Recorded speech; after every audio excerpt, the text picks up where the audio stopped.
예, 지난 4월에 오고 그 사이에 시무님 머리를 잘랐고 그때보다 한 2번, 3번 정도는 더 오신 것 같고 어떤 매맞는 아내는 교수님한테 매맞는 것을 요즘은 여성 쉼터 같은 게 많이 있잖아요. 여성이 전화도 있고 그리고 이제 폭력에 대해서 많이 인식이 돼 있었어요. 옛날에는 우리 구교들은 가서 죽어도 살아야 돼요.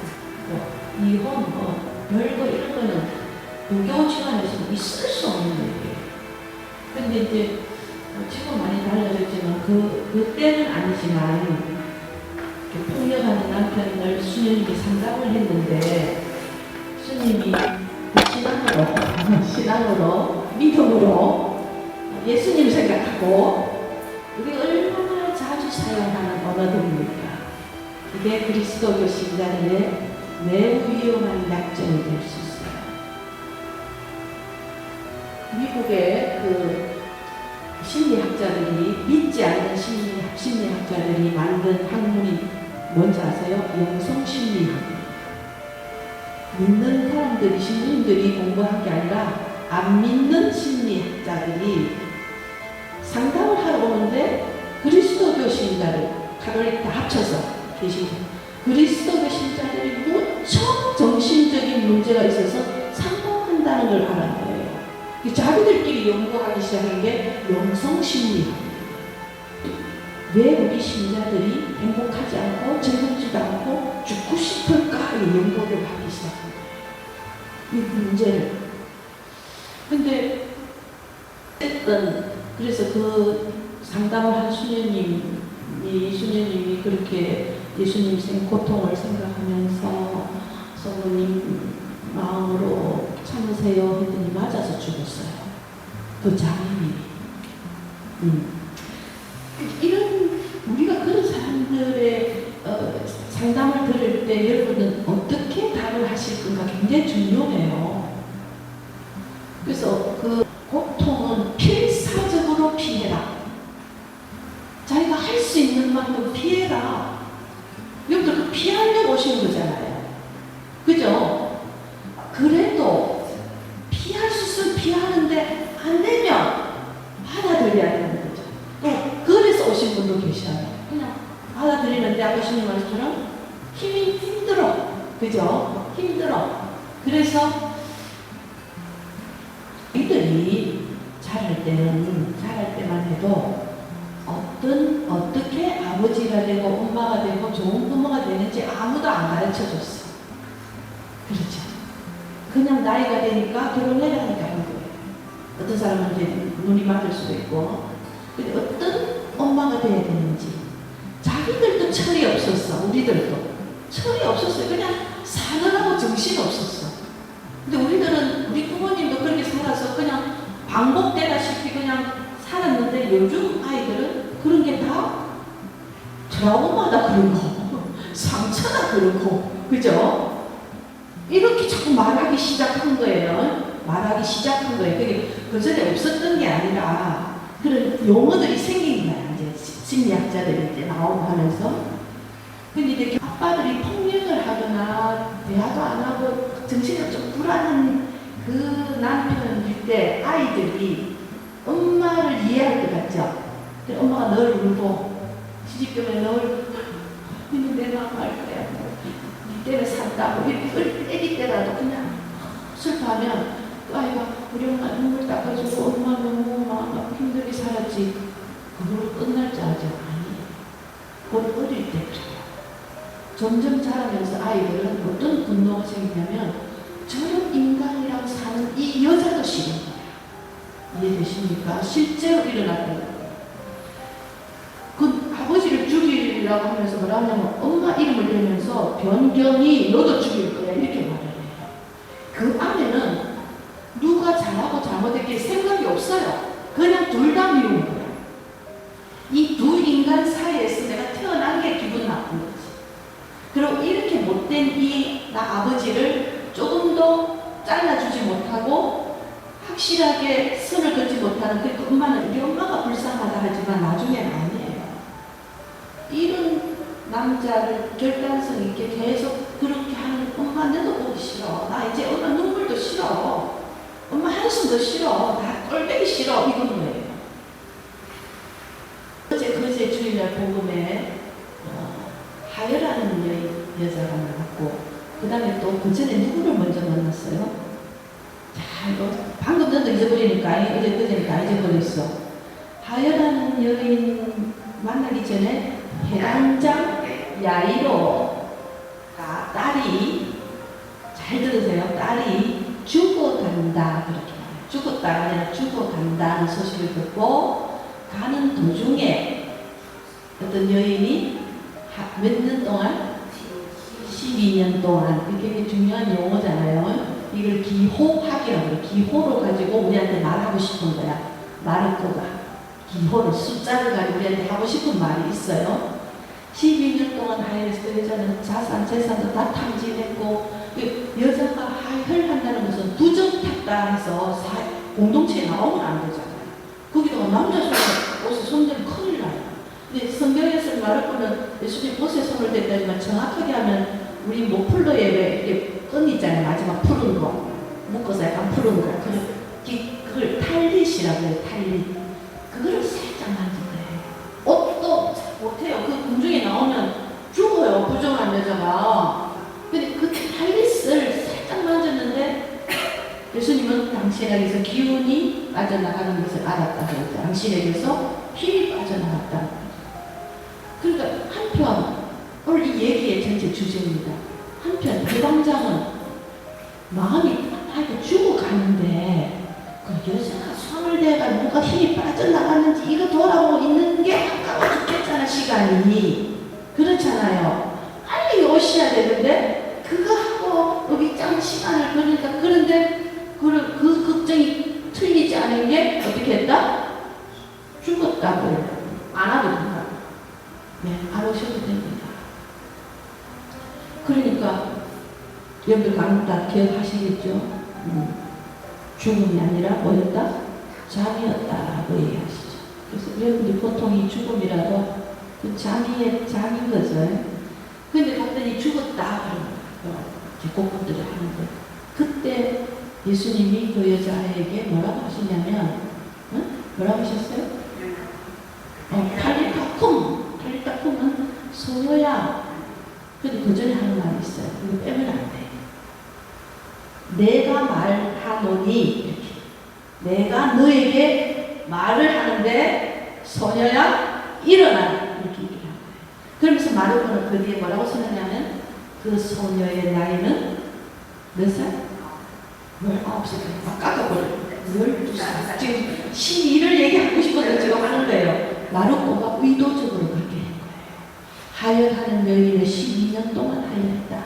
이 소녀는 12살이었다. 이 말을 하는 게 의도가 있다는 거예요. 그러니까 10이라는 12제자, 있죠? 12제자. 10이라는 숫자는 완전한 숫자다. 그러니까 이 여자는 일생을 충분히 고통받았다. 충분히 이제는 정말 죽음이냐 잠이냐 거기에 놓여있는 여자라는 거예요. 여자가 하여를 한다면 부부 생활도 아니고 재산도 다 탕진해서 이미 그냥 절망밖에는 없는 상황이라는 뜻이에요. 그리고 사회생활도 못하게 유대법이 율법이 그러니까. 근데 여기서 다시 소녀가 12살이었다는 것은 굉장히 중요한 겁니다. 12살이라는 것은 야이로의 딸이라고 처음에 우리 딸이 이렇게 있잖아요. 그 소녀는 야이로의 거예요. 야이로가 자기 거야. 야이로 거야. 자기 딸. 나의 딸. 근데 예수님이 뭐라 하냐면 소녀라고 얘기를 하면서 한 인간이 주체적으로 충분히 세상에 설 수 있는 나이라는 얘기를 하는 거예요. 12살이 되었다. 이제는 부모가 이래라 저래라 할 자격이 없는 나이. 그래서 이스라엘은 12살 되면 성민식을 해요. 굉장히 중요한 건데 이 얘기가. 우리는 자식이 30살이 돼도 못 낳잖아요. 계속 걱정하잖아요. 따로 살아도 걱정하잖아요. 완전 독립국가인데, 외교 문서가 필요한 독립국가인데 아직도 여전히 완전히 독립적인 한 인격체가 유대인들이 12살이 되면 집안에 아무리 나이 많은 사람도 그 아이에 대해서 간섭하지 않습니다. 유대인들. 한국 사람만큼 간섭 많이 하는 것 없어요. 학비 다 내주고. 원래 이렇게 들었잖아요. 미국은 학비 안 내주잖아요. 그럼 왜 집을 안 나가니? 그러고 말리잖아요. 미국 부모들은. 우리 한국은 캥거루잖아요. 계속. 늙을 때까지 그 재산계한테 물려주려고. 이 12살이라는 집이라는 거를 지금 넣어놓고, 그 다음에 여러분들이 또 이제 오늘 하고 싶은 얘기는 제목은 믿음입니다. 아까 신부님도 말씀하셨지만, 여러분, 믿음이 뭘까? 저희들이 뭐라 하냐면, 여인아, 네 믿음이 너를 살렸다고 했어요. 내가 너를 살렸다 하지 않아요. 예수님은 어디에도 없어요. 어느 하나지만. 그 아버지의 믿음을 보시고, 그 친구들의 믿음을 보시고, 이런 표현을 해요. 그죠? 그 여인에게도 네 믿음이 너를 살렸다. 그렇다는 이 믿음이 도대체 뭐냐는 거죠. 여러분은 그런 치유받을 만한 믿음이 없나요?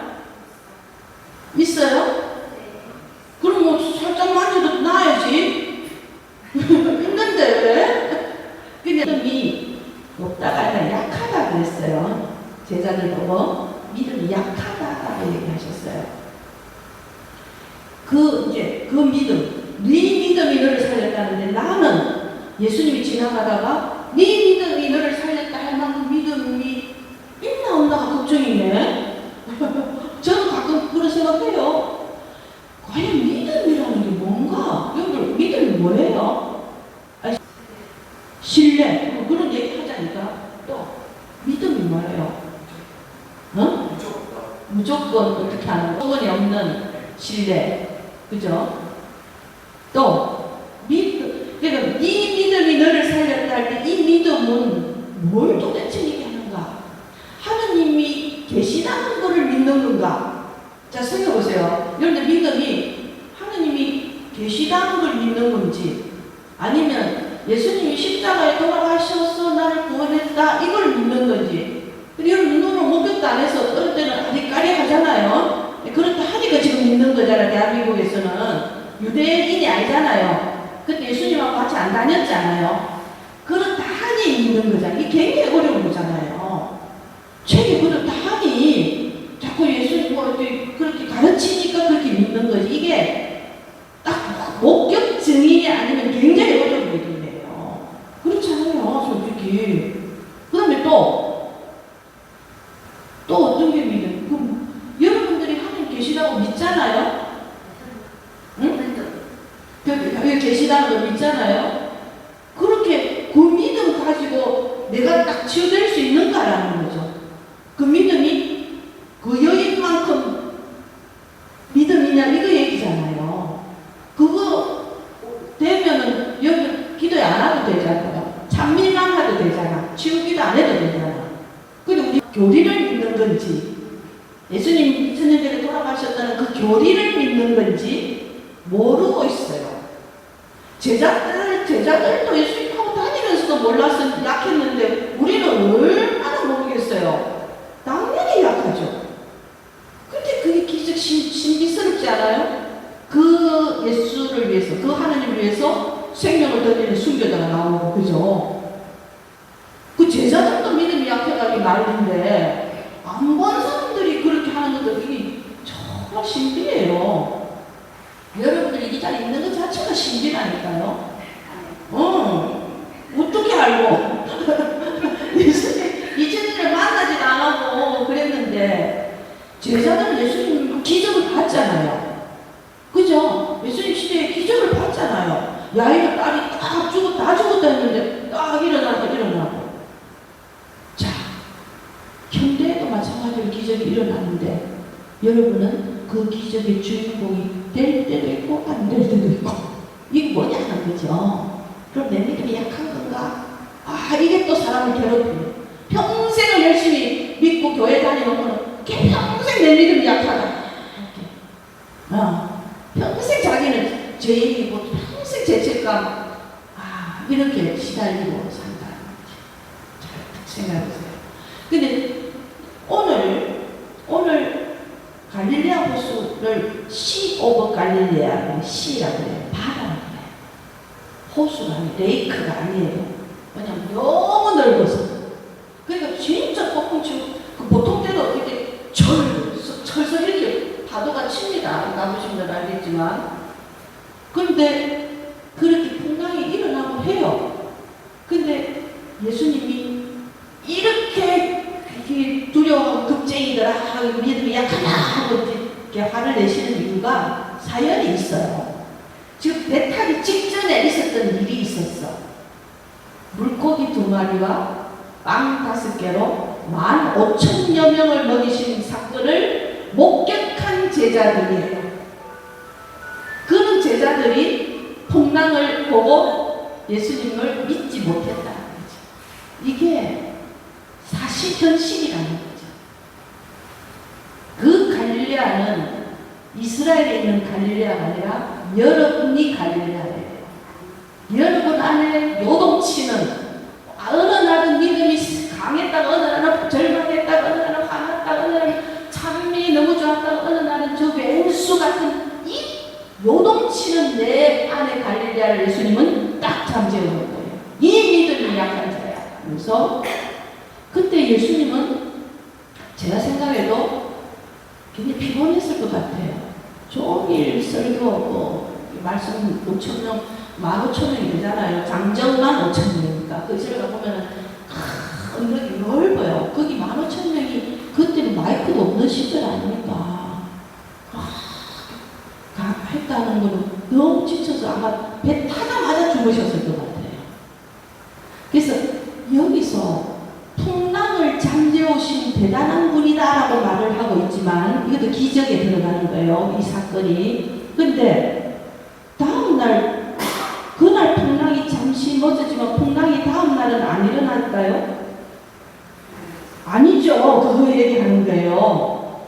그때 그 시간에 필요할 때 당신이 어떤 분인가를 보여주고 다음에 똑같은 일을 겪을 수도 있는 거예요. 갈릴레아는 늘 풍랑이 났다가 고요했다가 어느 날은 청명했다가 어느 날은 흙탕이 됐다가 하는 게 갈릴레아예요. 우리 마음은 똑같은데 갈릴레아예요. 네. 그러니까 여러분도 우리도 자신도 계속 어느 날은 강력하게 믿어졌다가도 어느 날은 의심도 됐다가 하나님 내가 이래가지고는 믿음이 있다고 말할 수 있겠나? 이런 마음이 들 만큼 아무 생각 없이 하루를 살 때도 있고 그렇잖아요. 갈릴레아랑 똑같아요.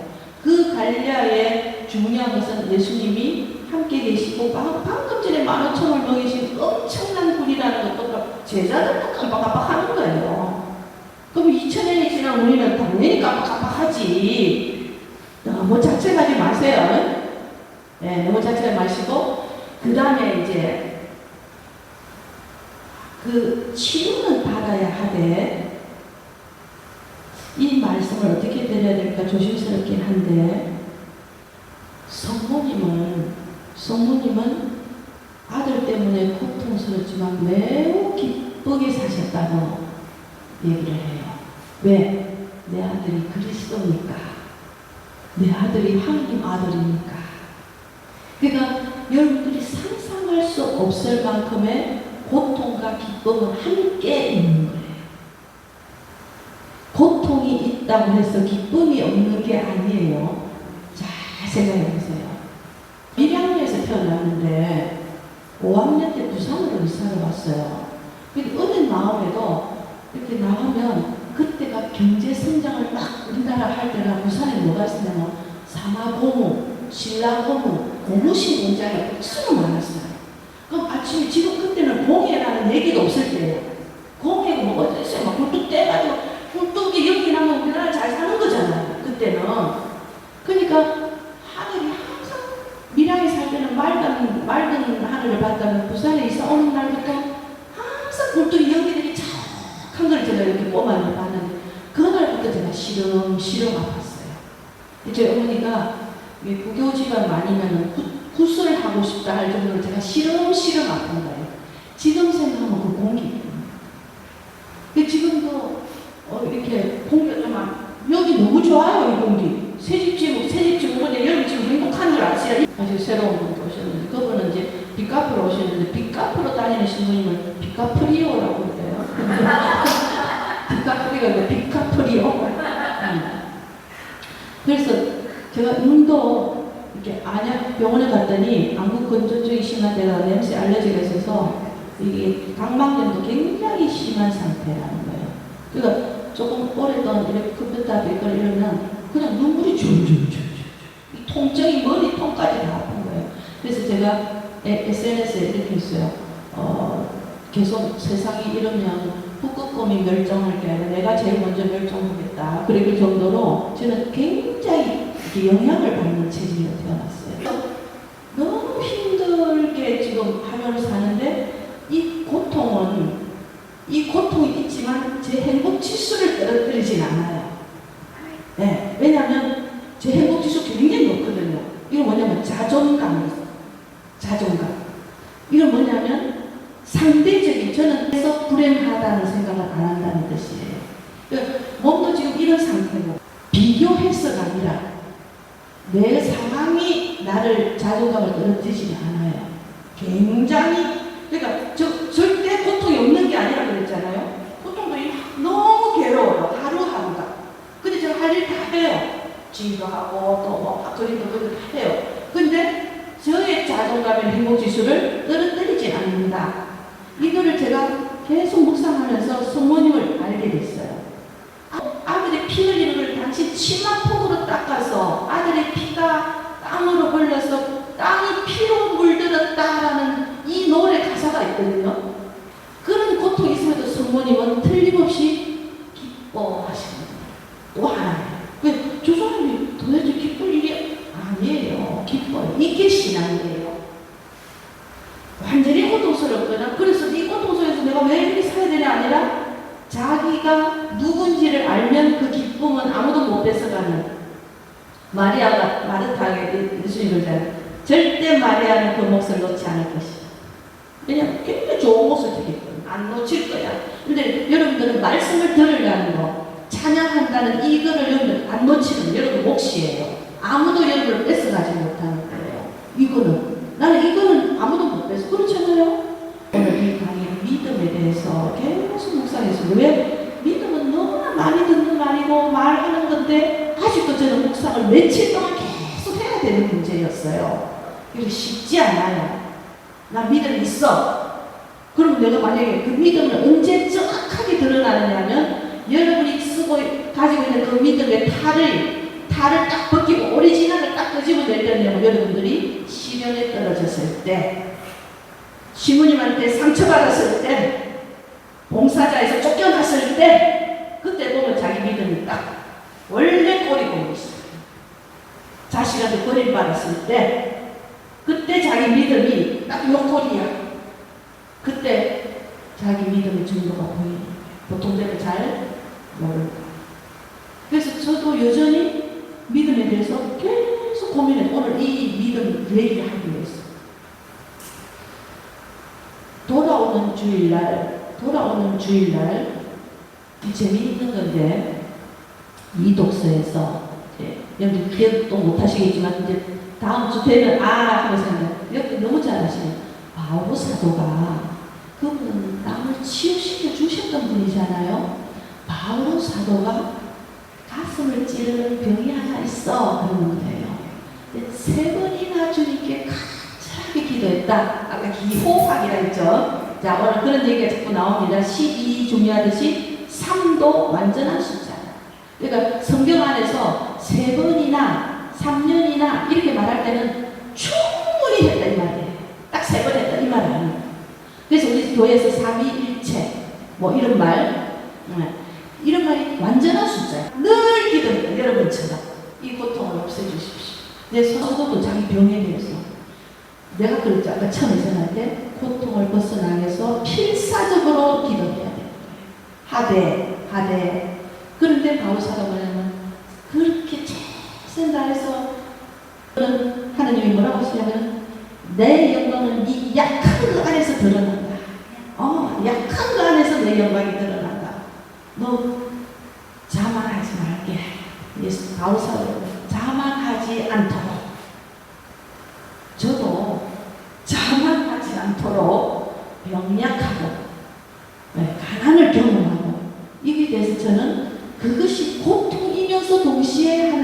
나에게 굉장히 인간답게 살 수 있도록 만들어준 장치라는 생각을 하기 때문에 기쁘다는 거예요.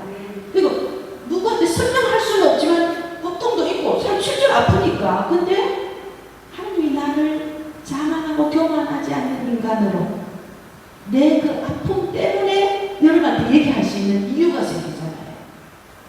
나를 얼마나 성숙한 인간으로 일생을 살아서 아까 우리 말씀처럼 정말 하나님 앞에 기쁘게 갈 수 있는 인간으로 만들어주려고 당신이 장치해 놓으신 거구나. 일부러 망하게 하진 않지만 그것을 내가 받아들이도록 허락하셨다. 이렇게 한다면 이거 기쁨이 있는 거죠.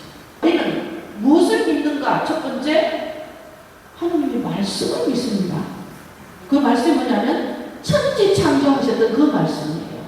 생겨라 하니까 어떻게? 생겼다 하는 그 엄청 말씀이죠. 그죠? 생겨라 하니 생겼다. 이 당신이 하신 이 어떻게 돼서 우리가 그 예수님 오늘 능력처럼 믿는 거예요. 이거는 99.9% 불가능한데 갑자기 제안해서 나는 될 거야. 이거 해낼 거야. 그 99%는 99% 아닙니다. 저도 모르게 속으로 안 될 게 없어. 해보자 한번. 한번 해보자 이런 거 있잖아요. 아유 우리 또 끝도 없는데 한번 해보자. 이 놀라운 에너지가 있어요. 그 여인의 믿음이 그거라니까요. 내 목숨을 던져서 하는 거야. 그냥 될까 말까가 아니라 지 전체를 그냥 한번 해보자.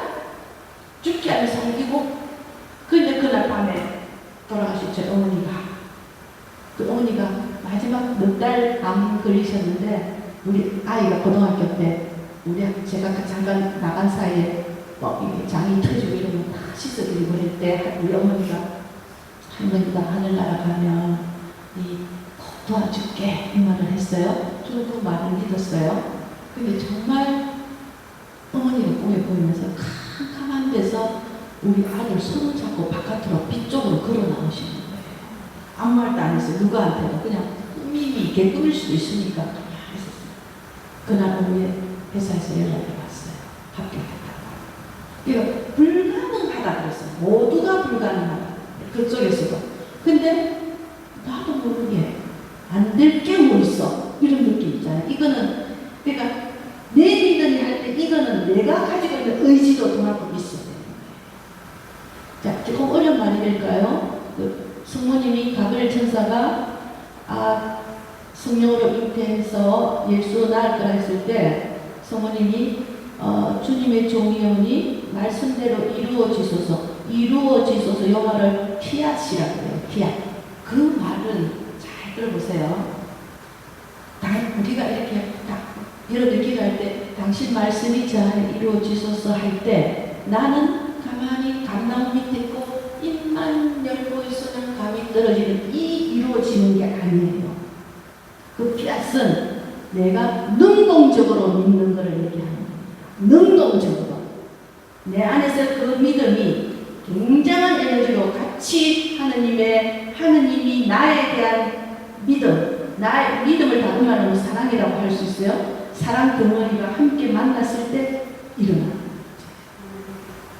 그래서 당신 말씀이 내 안에 이루어지소서 할 때 우리는 아까 있을 테니까 당신 뜻대로 하소서. 이게 굉장히 위험한 거예요.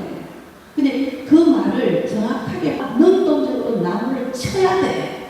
그러고 입을 벌려야 돼요. 아시겠어요? 그래서 우리가 아무것도 안 하고 당신이 알아서 해주세요는 믿음이 아니다. 정확하게 표현하면 그렇습니다. 그래서 믿음을 그러면 뭐라고 표현하는 거죠? 아까 말한 사랑이에요. 그래서 믿음은 막연해서 뭐라고 말할 수 없으니까 하나님이 우리에게 뭐라고 했냐면 사랑이라는 말로 실천하는 그거를 보여주고, 그래서 우리가 미사일로 하나님을 사랑하고 그 다음에 이웃을 사랑하는 그걸 보여주시고, 그게 믿음의 능동적인 태도예요. 그거를 보면 믿음이 있는 거예요. 이해되시나요? 믿음은 보이지 않고 잡히지 않는데 사랑은 좀 더 보이는 거예요. 그냥 널 사랑해 이게 아니라 실천할 때 그냥 상상하고 이게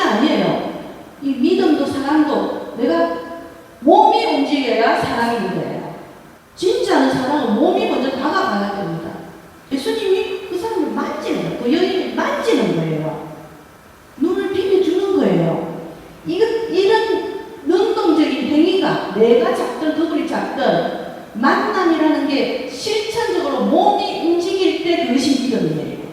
믿음은 실천하는 거지. 뭐로? 사람으로. 그러면 사람을 실천하면 몸이 먼저 가야 되고 그 사람이 뭐가 필요한지를 저희 어머니는 아픈 사람이 대학병원에 입원해 있으면 지금 돌아보면 어머니는 항상 뭘 그냥 집에서 죽을 끓여도 가져가셨어요. 요즘 본죽이 워낙 많지만 항상 옛날 어른들은 못 믿어 그 멸치 낸다고 녹두죽을 꼭 끓여서 병원에 갈 때 뭐라도 반찬이나 먹을 거. 내 아는 자매님은 자기 이웃에 누가 병원에 입원했다든지 이러면 다른 사람 막 병원에 찾아가잖아요. 공봉 사가지고 캔 사가지고 저거 다 마시고 오고 하다가 근데 그 자매는 난 인상적인 게 병원 안 가요. 그 집 청소해주러 가요. 그러니까 그 환자가 가장 아쉬운 데를 아는 거지. 그게 몸이 가는 거야. 저희 어머니처럼 죽을 끓이거나 아니면 거기 가서 청소. 이 자매는 항상 아픈 사람이 있으면 그 집 가서 청소를 담당을 해요. 그러면 환자한테 남 보기에는 그 사람이 한 번도 병원 안 온 것처럼 보이잖아요. 그게 믿음은 사랑이랑 같은 용어인데 사랑은 능동적이고 몸이 움직이고 실천적이지 않으면 그거는 필요 없는 거야. 실제로 움직이죠. 실제로 육체가 말이 아니고 정신이 아니라 몸이 움직이는 거. 그거를 실제로 하나님도 우리를 그렇게 사랑하시잖아요. 하나님처럼 강력한 그 십자가 그냥 당신이 그릴 수 있는 적이 어디 있나 말이에요. 그만 강력한 터치가 어디 있나 말이에요. 여러분들이 기도를 했다는 그 뿌린 그 씨앗이거든요. 그 사랑의 씨앗은 당대에 자기 눈으로 못 볼 수도 있어요. 이게 우리의 걸림돌인 거예요. 아까 처음으로 돌아갑니다. 야이로 딸이 주고 간다 했는데 야이로는 너무 조급한데 주고 간다는데 달려와서 딱 딸을 낳으면 되는데 그 사이에 왜 다일하는 여자를 만났어? 요게 때문에 마르코는 중요하게 지금 딱 끼어드는 거예요. 우리 신앙의 믿음의 걸림돌이 뭐냐면 시간이 지체될 때 힘들어한다. 시간이 내가 원하는 시간이 안 될 때 얼마나 믿음이 약해지는가를 지금 보는 거예요. 그게 누구에게 있었냐면 라자로가 죽었다는 소식을 들었을 때 예수님이 예루살렘에서 라자로 집까지 한 20-30분이면 갈 수 있어요. 남자가 좀 빨리 가면 바로 언덕 넘어갑니다. 올리브산 건너가면 라자로 저거 집이 있어요. 그 예수님이 뭐라고 성경에 참 성서저자도 재미있죠? 이틀 더 머무셨다.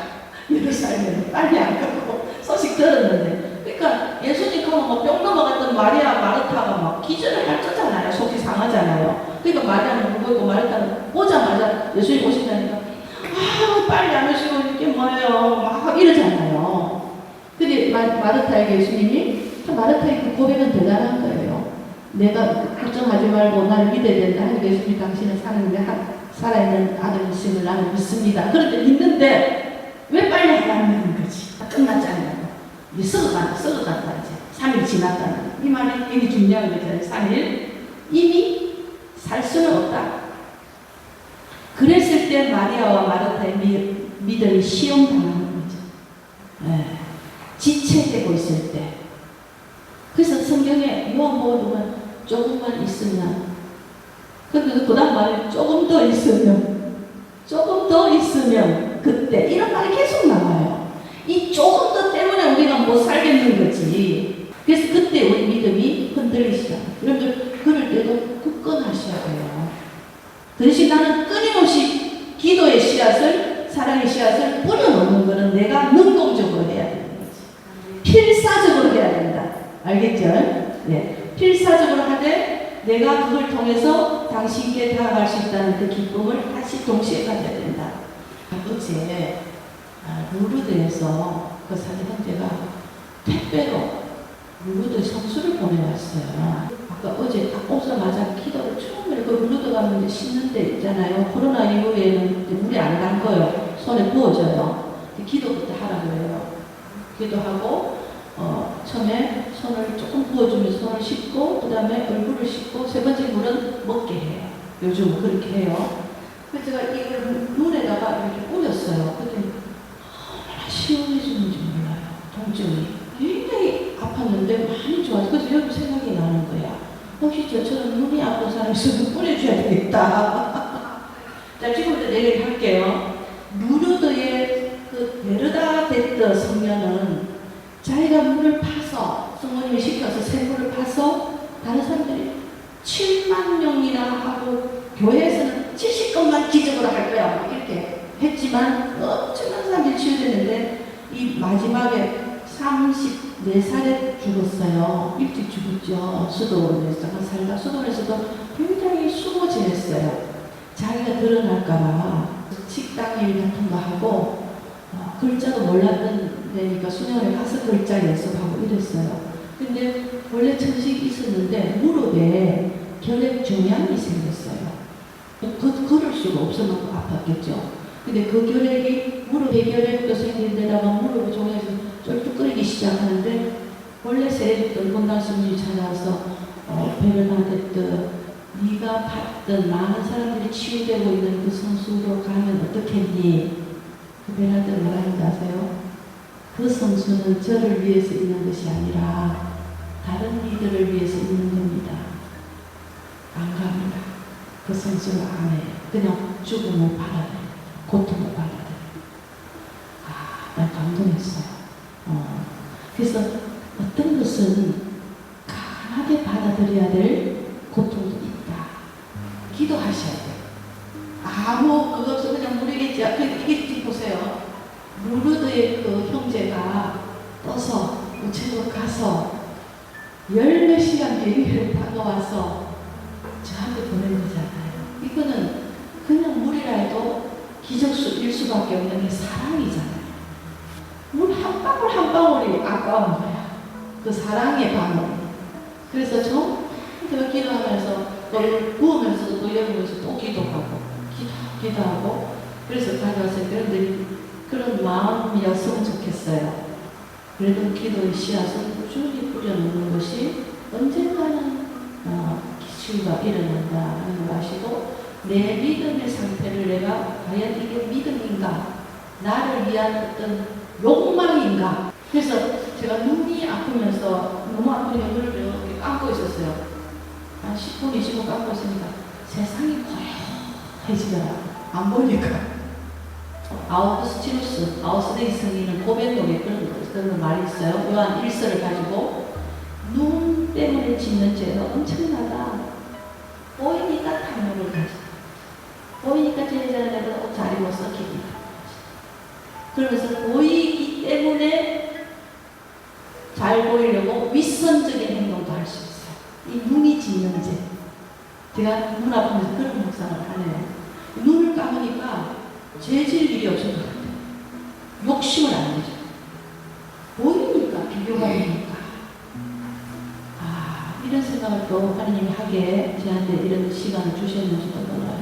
눈을 조용히. 그래서 여러분들이 마음이 굉장히 힘들고 할 때 눈을 감는 게 아니라 내 마음 안에 있는 갈릴레아 호수에게 명령하십시오. 고요해지라고. 고요해지라고. 예수님께 내 갈릴레아를 맡겨드리면서 당신과 함께 있으면 폭풍도 두렵지 않습니다.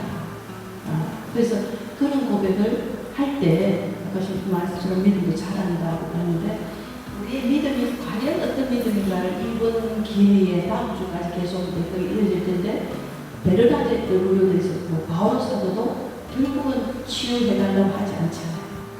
마지막에. 근데 제가 오늘 말씀하는 끝까지 고통을 위해서 치유하게 기도하되 어느 순간에 받아들일 때가 있을 것이다. 그러니까 사람마다 그 영혼 각자에게 하나님은 다르게 하십니다. 똑같지 않은 거예요. 하나님은 필요할 때 그러니까 그러면 그 뒤에는 안 아파야 되잖아. 그렇지 않아요. 또 다른 데 병이 생기고 또 아파요. 그 치유라는 것은 그 능력의 하나님을 만나는 거지. 아까 갈릴레아도 다음날 또 폭풍 친다고 그랬죠. 그 능력의 하나님을 내가 만나서 이제는 고통이 와도 그걸 아는 내가 자존감, 이 시간에 뺏길 수 없는 자존감, 나는 그분을 절대로 이제 안 놓쳐가는 이 기쁨을 가지고 있다. 고통도 있고 기쁨도 있고. 이해되시죠? 네. 여러분들도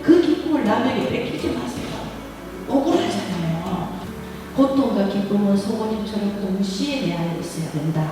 동시에 존재하는 거다. 병으로 마시고.